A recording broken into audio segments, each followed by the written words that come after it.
Hi guys, I think this is worth it to share. It so happen na yung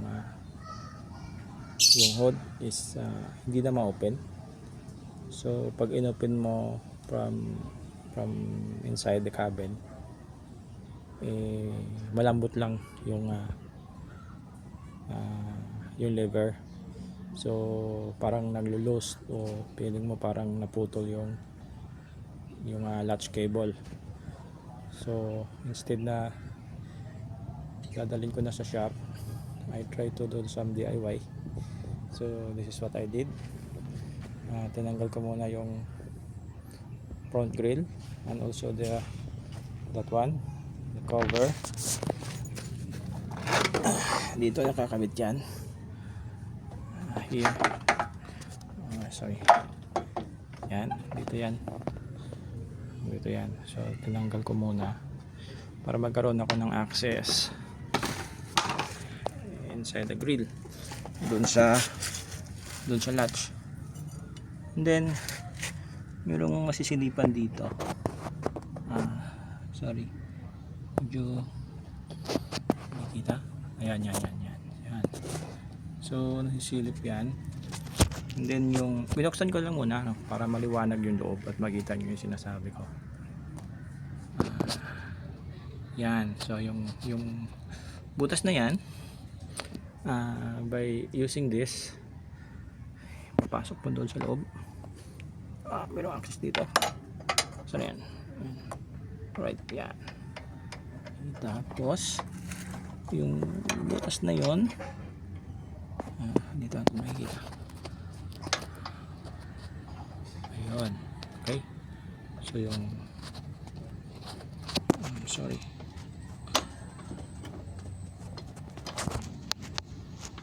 ayun, so doon yan, doon ipapasok yan. Okay, so kakapain mo yung lock mechanism ng door latch. So papakita ko lang doon sa ano mangyayari doon sa loob. Okay, so ito yan. So ito kasi yung lock. So dapat sakto lang yung haba, and then twist mo lang para ma-unlock. Okay, so that pag na-unlock yan, so magpa-pop up na yung hood, and then mabubuksan mo na through the yellow lever here. So yun yung access from outside. So, since wala tayong okay, alright, so yun. So you have to try kung kaya. Lock na natin yung hood. Sorry. Okay, alright, yan. So nakalock na yung hood.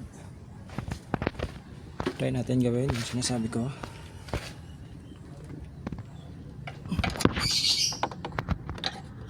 Dilim.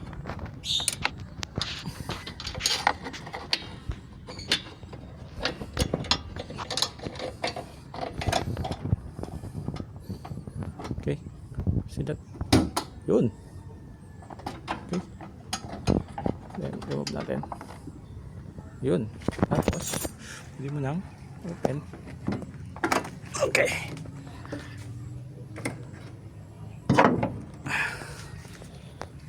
right, yan.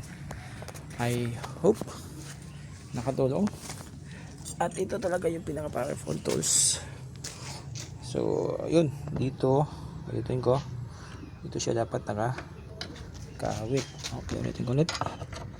Okay, this one, ito sa butas na to, then punta dun sa locking mechanism, that one, then twist.